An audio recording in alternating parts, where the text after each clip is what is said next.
আমার ছাত্রলীগই যথেষ্ট, ছাত্রলীগের হুঙ্কার দিলে ভাইসা যাবে। আপনাদের এই সুপারিশমালা দেখে ভবিষ্যতে কেউ এই প্রশ্ন করবে না তো যে বর্তমানে যারা ক্ষমতায় আছেন ছাত্ররা, তাদেরকে বেশি, তাদের কথা আপনারা বেশি শুনেছেন? যেমন দর্শকদের মধ্যে একটা অংশ বলছেন যে 21 বছর বয়স সীমা যে করা, মানে রাজনীতিতে আসার জন্য বা এমপি নির্বাচন করার জন্য, বা এই প্রস্তাব যে করা, এটাও আসলে একটা বিশেষ গ্রুপের পরামর্শেই এটা করা হচ্ছে কিনা? তা আমি এই প্রস্তাবটা কিন্তু আমাদের সুপারিশমালায় নেই। আপনি লক্ষ্য করবেন, এটা হলো সংবিধান সংশোধন কমিশন, আপনি তাদেরকে জিজ্ঞেস করতে হবে।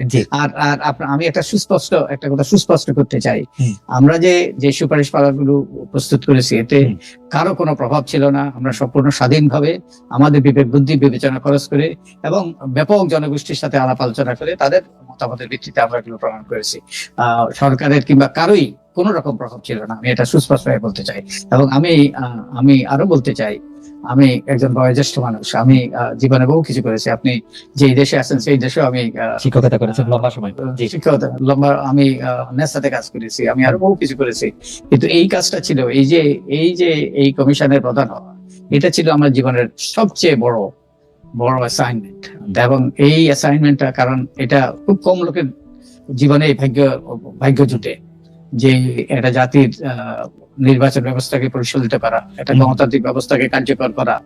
এটা আমি তো মনে করি, এবং আমার কমিশনের সদস্যরাও, এটা তাদের জন্য একটা অভূতপূর্ব সুযোগ জীবনে, একটা বিরাট। তো আমরা সেইভাবেই এগুলো প্রণয়ন করার চেষ্টা করেছি, এবং আমাদের ভবিষ্যৎ বংশধরদের কথা চিন্তা করে, যারা আমাদের যারা আত্মত্যাগ করেছে, যারা চরম আত্মহত্যা করেছে, তাদের রক্ত যারা বৃথা না যায়, সেই জন্যই আমরা করেছি। কারো স্বার্থ নয়, কারো জন্য বিশেষ বিবেচনা নয়। না, ডেফিনেটলি আমি আপনাকে মানে চিনি বা ফলো করি, সেটা প্রায় 30 বছর ধরে। আমি দেখেছি যে আপনারা কত ভাবে রাজনৈতিক দলগুলোকে, আজকের বিএনপি, গতকালের আওয়ামী লীগ, তাদেরকে কত ভাবে কত কিছু আপনারা সাজেশন দিতে চেয়েছেন, সুপারিশ করেছেন, এবং কোনো একটা কথা শোনানো কত কঠিন, এটা মানে এটা আমি আপনার সাথে একদম একমত। আমি আরেকটা সুপারিশের প্রসঙ্গে আসি, জনাব বদিউল মজুমদার, যে দলের সদস্যদের চাঁদা ন্যূনতম 100 টাকা এবং কোন ব্যক্তির কাছ থেকে অনুদান হিসাবে সর্বোচ্চ 50 লাখ টাকা নেওয়ার বিধান করা। এই যে সর্বোচ্চ 50 লাখ টাকা নেওয়ার বিধান করা বা সর্বনিম্ন 100 টাকা চাঁদার এটা বেঁধে দেওয়া, এইটা বিবেচনা করতে গিয়ে আপনাদের আসলে কি বিষয় আপনারা? আমাদের বিবেচনা হলো দলটা যাতে কারো যেন কুক্ষিগত না হয়, এবং দলটাতে যেন আর্থিক স্বচ্ছতা নিশ্চিত হয়। এখন তো আমাদের রাজনীতির সবচেয়ে বড় সমস্যা হলো মনোনয়ন বাণিজ্য। কত টাকা, এটা অদৃশ্য ব্যয়, আমরা কেউ জানি না কত টাকা ব্যয় হয়, কত টাকা লেনদেন হয়।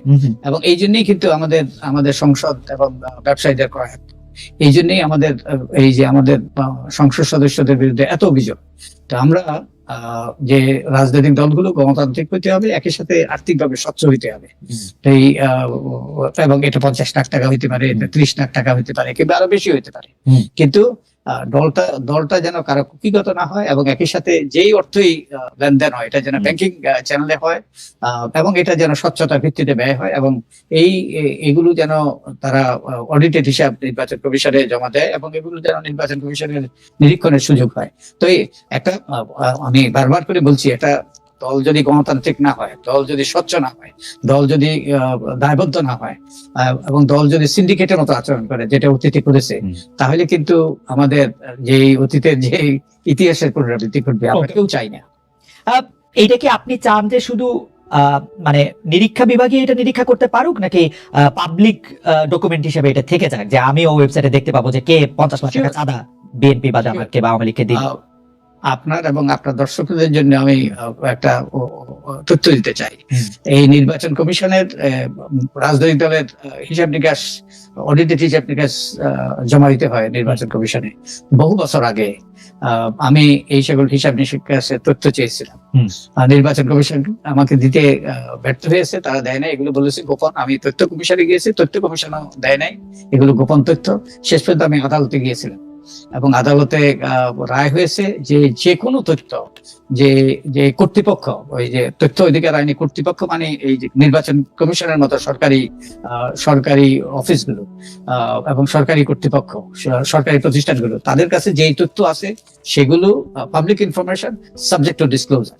তো এগুলো তারা দিতে বাধ্য এবং যে কোনো ব্যক্তি এই তথ্য পেতে পারে। তো এগুলো অবশ্যই এই যে পাবলিক হতে হবে। ওকে, তার মানে হচ্ছে যে আপনি তহবিল ব্যবস্থাপনায়, দলের তহবিল ব্যবস্থাপনায় মানে এখন স্বচ্ছতা নিশ্চিত করতে এটা যাতে একদম একটা ওপেন, বইটা যাতে ওপেন থাকে, নিরীক্ষিত আয় ও ব্যয় হিসাব, এটা একদমই আপনারা এটা বলতেছেন। ইন্টারেস্টিং, আপনারা সুপারিশ করতেছেন যে দলের সংসদ নির্বাচনে দলীয় মনোনয়নের জন্য দলের 3 বছরের সদস্য পদ থাকা বাধ্যতামূলক করা। এখন যদি বৈষম্য বিরোধী ছাত্র আন্দোলন আগামীকাল অথবা আমি আগামীকাল কোনো রাজনৈতিক দল প্রতিষ্ঠা করি, তাহলে আমাদের ক্ষেত্রে কি হবে? যাদের দল 3 বছর ছিল না, অবশ্যই তাদের তো 3 বছরের বাধ্যবাধকতা প্রযোজ্য হবে না। যারা নতুন দল তারা সেই বাধ্যবাধকতার আওতায় আসবেন। নতুন দল আসবে না। আপনারা একদম স্পেসিফিকলি বলতেছেন যে দলের লেজুর ভিত্তিক ছাত্র, শিক্ষক, শ্রমিক সংগঠন, ভাতৃপুত্রী বা যে কোনো নামে হোক না কেন না থাকার বিধান করা, এবং এটার আরেকটা আছে যে কোনো নামে হোক না কেন বিদেশে শাখা না থাকার বিধান করা। এই দুইটাই যদি একটু বলেন যে এটা কেন ক্ষতিকর, মানে ছাত্র, শিক্ষক, শ্রমিক সংগঠন কি ঘোষণা দেওয়া শ্রমিক লীগ শ্রমিক দল করবে না, মানে ছাত্রদের লীগ ছাত্র দল করবে না? ওকে, আমি আমার ব্যক্তিগত অভিজ্ঞতা থেকে বলছি। আমি নিজে ছাত্র রাজনীতি করেছি। আমি 69-এর গণ আন্দোলনের সময় আমার সামান্য একটি ভূমিকা ছিল। আমি তখনকার ইকবাল হল, এখনকার জহুরুল হল, আমি সাধারণ সম্পাদক ছিলাম। 69-এর গণ আন্দোলন পরিচালিত হয়েছে সেই হল থেকে। তা আমার বাস্তব অভিজ্ঞতা আছে। সেই সময় এক ধরনের ছাত্র রাজনীতি ছিল এবং আমি ব্যক্তিগতভাবে সেই ছাত্র রাজনীতির পক্ষে। কিন্তু লেজুর ভিত্তিক ছাত্র রাজনীতি, এটা ছাত্র রাজনীতি নয়, এটা হলো ছাত্রদেরকে ব্যবহারের রাজনীতি, ছাত্রদেরকে লাঠিয়াল হিসেবে ব্যবহারের রাজনীতি। এবং এই জন্যই এই যে বিশ্ববিদ্যালয় সম্পর্কে বা পাবলিক বিশ্ববিদ্যালয় সম্পর্কে যে সকল অভিযোগ, আমরা এগুলোকে সন্ত্রাসের আখড়ায় পরিণত করেছি। এবং এটা আমাদের শিক্ষার মান, শিক্ষকদের রাজনীতি, ছাত্রদের রাজনীতি, এগুলো শিক্ষার মানে ধস নামার একটা বিরাট ভূমিকা পালন করেছে। এই ধরেন আপনি যে দেশে আছেন সেই দেশের সেই সব এই যে টেকনোলজি কোম্পানি, এগুলো আমাদের প্রতিবেশী দেশের আইআইটি তে পড়া।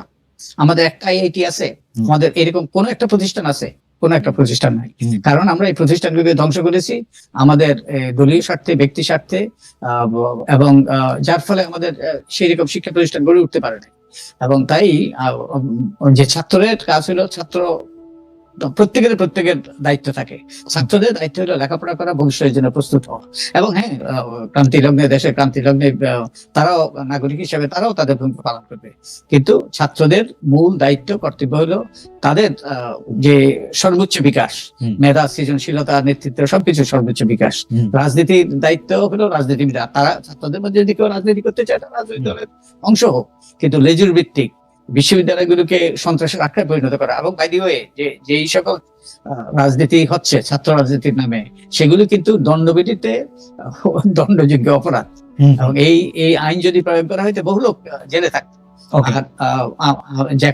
যেই নৈরাজ্যমূলক ব্যবস্থা বিশ্ববিদ্যালয়ে বিরাজ করছিল, এবং এটা তো কল্পনাও করা যায় না, আমাদের সময় আমরা কল্পনাও করতে পারি না। আর এই যে আরেকটা কারণ, এই যে ছাত্রদের এই যে বিস্ফোরণ, ছাত্রদের যে এই যে দলে দলে নেমে আসা, ছাত্রদের কোনো প্রতিকারের জায়গা ছিল না। শিক্ষকদের রাজনীতি, শিক্ষকদের দলবাজি, এগুলো কিন্তু এই যে একটা বিষময় পরিস্থিতি সৃষ্টি করেছে। এটা কোনো মুক্তবুদ্ধির চিন্তা, আপনি তো পড়ছি বিশ্ববিদ্যালয়ে, আমি পড়ছি বিশ্ববিদ্যালয়ে লেখাপড়া করেছি, পড়িয়েছি, যে মুক্তবুদ্ধির চিন্তা, এই যে স্বাধীনভাবে ভাবা, তার কোনো সুযোগ নেই। তাই আমাদের এই আপনি আরেকটা জিনিস দেখবেন, আমি একটা কথা বলে শেষ করি।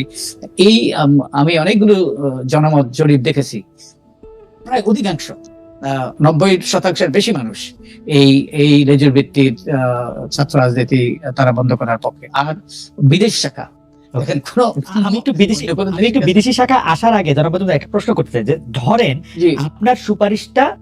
আপনাদের সুপারিশটা নেওয়া হইলো, তো সুপারিশটা যদি নেওয়া হয় তাহলে ছাত্রলীগ তো বটেই, অলরেডি নিষিদ্ধ দল, তাহলে কি এই ফর্মুলায় ছাত্র দল এবং ছাত্র শিবিরও কি বাদ পড়ে, মানে লেজুর ভিত্তিক ছাত্র সংগঠন হিসাবে? তারা যদি লেজুর ভিত্তিক ছাত্র সংগঠন হিসাবে তারা আচরণ করতে চায়, তাহলে তারাও এর আওতায় আসবে। মানে এটা কে ডিফাইন করবে, মানে তারা লেজুর ভিত্তিক, কারণ ছাত্র দলের কমিশন, নির্বাচন কমিশন, মানে এইটার ক্ষেত্রে কি মানে আমরা কেমনে বুঝবো, মানে ছাত্র দল তো বেগম জিয়ার নামেই স্লোগান দিবে বা দেয়, এটা দিলেই কি বাদ হয়ে যাবে না, মানে লেজুর ভিত্তিক কেমনে বোঝা যাবে? যেমন লেজুর যদি বলে আমরা লেজুর না, তাহলে কি হবে? শুনেন, এই বিধানটা কিন্তু যে আরপিওতে অন্তর্ভুক্ত হয়েছে 2008-এ। রাইট, 2008-এ যখন অন্তর্ভুক্ত হয় তখন কিন্তু রাজনৈতিক দলের সাথে মত বিনিময়ের ভিত্তিতে যে নির্বাচন কমিশনের একটা এই যে ইয়ে ছিল, যে সংস্কার উচ্চ সংস্কার প্রস্তাব ছিল, ওগুলোর ভিত্তিতে তারা রাজনৈতিক দলগুলোর সাথে আলাপ আলোচনা করে মত বিনিময় করে তারা ঐক্যমতের ভিত্তিতে এগুলো ঢুকিয়েছিল ইয়েতে, আরপিওতে। কিন্তু রাজনৈতিক দলগুলো দুর্ভাগ্যবশত মানে নাই। আই থিঙ্ক আমরা কি আমাদের বিশ্ববিদ্যালয় অঙ্গভঙ্গকে যুদ্ধক্ষেত্রে পরিণত করতে চাই? তো আমার মনে হয় নির্বাচন কমিশন এই মানে তো নাই। আমরা কিন্তু এই 15 বছরে ছাত্রলীগকে বিশেষ অ্যাসাইনমেন্ট পাইতে দেখছি, অ্যাসাইনমেন্ট তারা পালন করছে, সেই সব অ্যাসাইনমেন্ট কিন্তু আবার রাজনৈতিক নেতৃবৃন্দ, তারা এই সময় প্রধানমন্ত্রীর চেয়ারে বা মন্ত্রিত্বের চেয়ারে তারা দিয়ে দিচ্ছে।